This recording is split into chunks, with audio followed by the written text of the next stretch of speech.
Friends, I hope you are well. I'm not going to waste your time. Let's get right into the skibby. What is going on here? So, God, what should we talk about first here? Let's just real fast. We're going into Palantir here because I want to obviously talk about BigBear a lot more. There's a lot going on here in the last 24 hours. But Palantir. I mean, it's essentially I've had this map here for a while, and as you can tell, this is a very complicated system that I've come up with here that I have made. But essentially, we're on a road to 150. Okay, I think 150 is probably pretty likely before Q2. That is in less than 60 days at this point. It's almost less than 50 days at this point. So it's in August, and we're close. We're very close. So, and with that second quarterly of Palantir, it is going to be very close, probably breaking into $900 million quarterlies, if not more, unless we see something just spectacular that blows everyone's mind. So it'll be another 40, maybe 45%, maybe more than that on top of the last quarterly. But this is kind of this is the same old story with Palantir here. So, obviously today, once again, we broke into new highs. Palantir just broke into new highs, and it's a situation of I said this. I think I said this last night. I think I said this last week. It's hard to bet against Palantir at this point. I think the small guys, the middle guys, the big guys, the hedge funds at this point, no one's really betting against Palantir. It's kind of very dangerous to bet against what's going on right now because Palantir is in this very beautiful pocket of just money-making machine that it's involved in right now. It's just locked up that NATO deal here not long ago. It locked up another defense deal not long ago that, like I said, went underneath the radar. And now Trump is talking about using Palantir for essentially the government's whatever that's going to look like deal-wise, money-wise.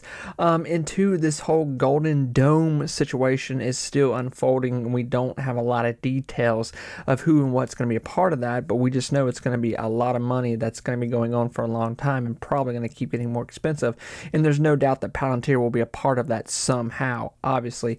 So, Palantir is, just in this little bit of time frame here, since we saw the tariff knock back the market, we've had this strong build back in 1, 2, 3, 4 today. New position on Palantir. We're right under 140 at this point. We're right under $140. That's crazy, man. Like, that's just crazy. I mean, just if you've been here even since the $50 stage, the $70 stage, I remember telling people not long ago, like, hey, I think Palantir is going to $100 here pretty soon, and that was when it was like $70, $80, and people were like, man, there's no way. Like, should I really buy this at $70, $80? If you did, I'm glad for you. If you didn't, you're probably still chasing the dragon here, essentially. But Palantir, I'm not shocked if it goes to 150 here within the next, 40 to 50 days. I'm just not shocked, especially getting closer to this quarterly here. So, this is going to be the situation of Palantir, and, it's just going to be, you're going to be chasing, quarterlies, the future quarterlies. It's been this way for well over a year at this point. I do think that Palantir is going to get to this point, and it may be this year, it may be sooner than we think here, where, we're expecting the new norm situation with Palantir is that it keeps, increasing 30, 35%, 45, percent, 40% of each quarterly, that comes out. But I really do think there's going to be a quarterly that comes out here, maybe this year, if not very early in the next year, where it just shocks the system, where Palantir just blows over $1 billion quarterly, and we go, oh my God. And it really proves, the proof will be in the pudding at that point. So as long as they keep reeling in these deals and just keep pushing their software and what they have, and you're still seeing all these other new companies, push into Palantir. It is just remarkable to watch and be a part of what's going on right now with this company and the growth with the company, but also to the stock. And I know people that are supporting Palantir that are, it's going to 200, it's going to 300, and then I know people that are betting against it, that are putting, call options for it to fail, to go to, put options to go for it to go back to $70, $80. that's a very dangerous bet at this point, because there's so many different avenues right now that Palantir is attached to. And, today was firm indication that, we had a good day in the market and Palantir was just feeding off that energy. So, it's not going to be a shock to see Palantir just keep chipping away at this 130, getting into 140 here. That's the secret sauce, man, right there. You're just watching the hype. As it continues to grow, people are going to go, oh my God, okay, well, I'll buy more. And as we see people buy it long term, we see people buy it short term, we see people, swing trade it. I mean, you want to talk about easy swing trading right now. I mean, my God. So, I've spoken so much about Palantir already. Like I said, I don't want to say too much more, but I mean, it's just as someone who's obsessed with the stock market, like myself, you, whoever, and just watching the growth of this company, this stock, and watching it defy all reality of what, people go like, well, that's impossible. If you've been in the market for the past 5 years, what's normal at this point? Okay. So like I said, Palantir, I fully expect it to have sell-off. We'll probably just trail back down here to 128, 135, somewhere in that ballpark, that, little chunk of change right there. But every time we have this sell-off, we're going to have this, a new chipping away at new prices, and it's going to have some time attached to it. But like I said here, we're less than 60 days away from Q2, and as we get closer, it's going to keep pushing, because investors they're not going to let it go whatsoever. BigBear, let's talk about BigBear. So again today, I mean, essentially just another good day of stronghold, little push, not as much volume. Last week we were having a lot more volume, we were having a lot more push. This week we're moving a little slow, but still holding some good ground here. And two, this is crazy, because you're seeing more articles like this right now, where it's just essentially BigBear is starting to collect a lot of news that's just positive news. Palantir, this article is once a week at this point, if not multiple times. The next Palantir, does this under $5 AI stock have the potential to rise and shine? They're talking about BigBear. If you click on the article, BigBear enters collaboration. That's brand new. That this is stuff in the last 48 hours. So we've had two nice partnerships, deals essentially here in the past 2 days. Obviously, the lawsuit situation kind of wrapping up at this point, from what we know. We'll see what else unfolds with that, but now I'll put the partnership situation up here. But this is the thing that I think, this is the thing that I've been talking about, and not to shine a light on me, but when we talk about BigBear resembling Palantir, I want to talk about a few different scenarios that could potentially be unfolding before us, because this is not, if you're looking for me to be mean and be bearish on BigBear, you should probably click off, because this is not the video for you. I will bring a double-edged sword to this conversation, no doubt about it, but I am very much in the zone right now, where I'm seeing something, really a puzzle be put together here slowly, and I think something is brewing here. With that conversation, we're looking at BigBear right now, and a lot of people are saying BigBear, Palantir, very similar. BigBear could be the next Palantir. I don't know if I would say that much at this point. BigBear's got a lot of money zone deals to make up. Palantir's in a very special place, and there's only one Palantir, and there's only one Palantir where Palantir is physically at as a company right now. It's a great position to be in. But BigBear, nonetheless, there are similarities from the last 2.5 years that I look at with Palantir, that I look at now with BigBear, and I go, because I was there with Palantir, and now I'm here with BigBear, like another child raising it up, and I'm seeing very similar things take place before us. So the similarities right now, and this is one of the things I see, like I said, I'm going to give different things what I think is going on here. Palantir and BigBear, obviously BigBear has been acquiring these government contracts here since November. Okay, it's been one after another. Now we're shifting a little more into these out of government contracts at the moment. I'm sure we still might pick up a few. It's early in the year still, but we are picking up just other contracts, partnerships. Okay, we're in the situation where if we look back on the history of Palantir, Palantir really started to get itself moving in a really good position, 2.5 years ago, where it was grabbing, government contracts. And it was sitting around a $7, $8, $10 stock on a good day. But there was a moment in time where Palantir was struggling to hold a double-digit number. So, BigBear being completely affordable to almost any, I would assume, to any investor at this point. There are similarities where BigBear is getting these government contracts. And then what happened with Palantir as it kept getting government contracts? Well, it started to get other just bread and butter contracts as well from just companies, just general companies. And that's where a lot of the compounding of finances starts to happen. So this is where I split the conversation and look into this for more clues of what's going on right now with BigBear. So if you know SoundHound, okay, and I've said this stuff before, so if you heard me say this, I'm sorry, but I'm trying to give some, color to the picture right now, what I'm kind of seeing and what I'm thinking is going on here. For us to get to this $5, $10, $20 position that people want and talk about, $5 I think should be kind of the main focus at this point, but for me at least, SoundHound last year, if you know SoundHound, here's kind of what happened with SoundHound in a nutshell. And it started to look a little bit like what BigBear is going through right now. SoundHound last year in 2024 started off the year rough. I mean, we're talking about a $2 stock on a good day.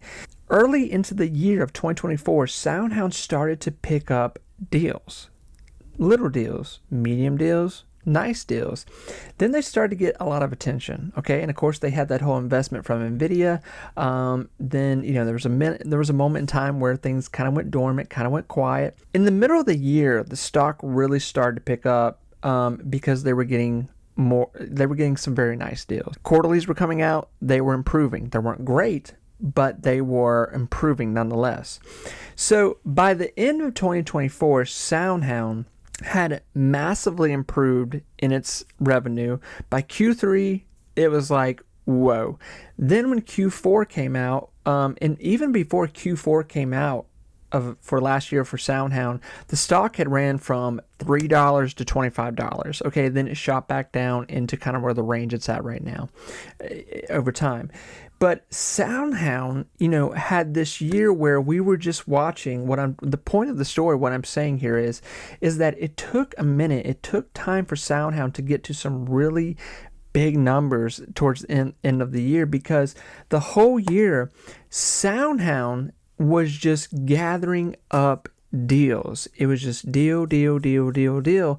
And people were like, well, why is the stock not moving? Well, the stock wasn't moving because there was no proof at that moment, because we weren't seeing quarterlies.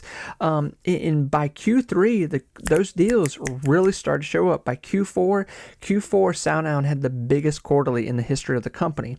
I say all that to say the similarities of Palantir, the similarities of what I saw last year with SoundHound are very similar to kind of what's going on with BigBear right now, where BigBear is just gathering up these deals.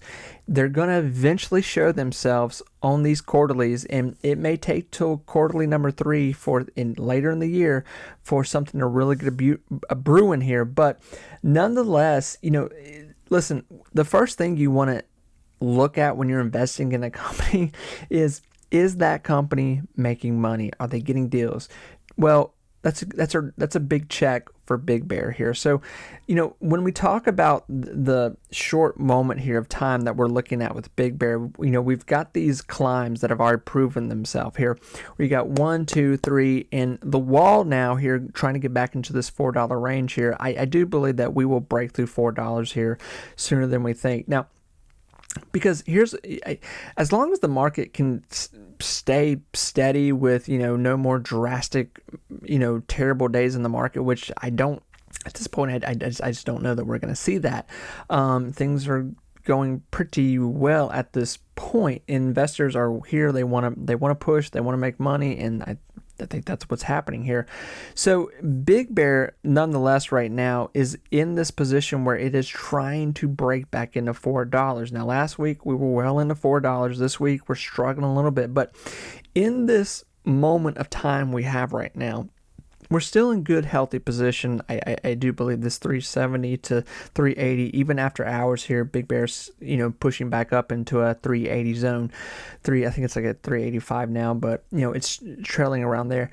And here's the third thing that I see. In this third piece of the puzzle that I want to say right now, this is where I say this with, please understand where I'm coming from with this situation. I remember, I may regret saying this, but I remember when all of the GameStop, AMC situation stuff was taking place, okay? I remember what that aroma was like. I remember the smells, I remember the context, I remember how people were reacting to it in the market and what was going on. Now, I am not saying that Big Bear in no way is going to be the next GameStop, anything like that. But what I do feel that I am seeing right now with Big Bear is that long term, at this point, I feel good about Big Bear because things, yes, check mark, they're getting deals. These deals are going to show up here on quarterlies sooner than we think, okay?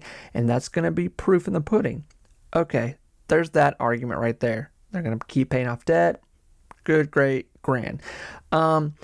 But this next part that I'm talking about, this short time frame that we're looking at right now with this, candlestick chart here, is that I am seeing a lot of hype. I am seeing a lot of FOMO. I am seeing a lot of pushing, selling, buying, trading, all that kind of stuff. Puts, calls, options, everyone betting for, against it. And I do think if Big Bear stays in this aroma where it's at right now with this, it's essentially a tick waiting to pop at this point. I think there is going to be a squeeze into some kind of juicy little number here. Now, will it be $10 again? I don't know.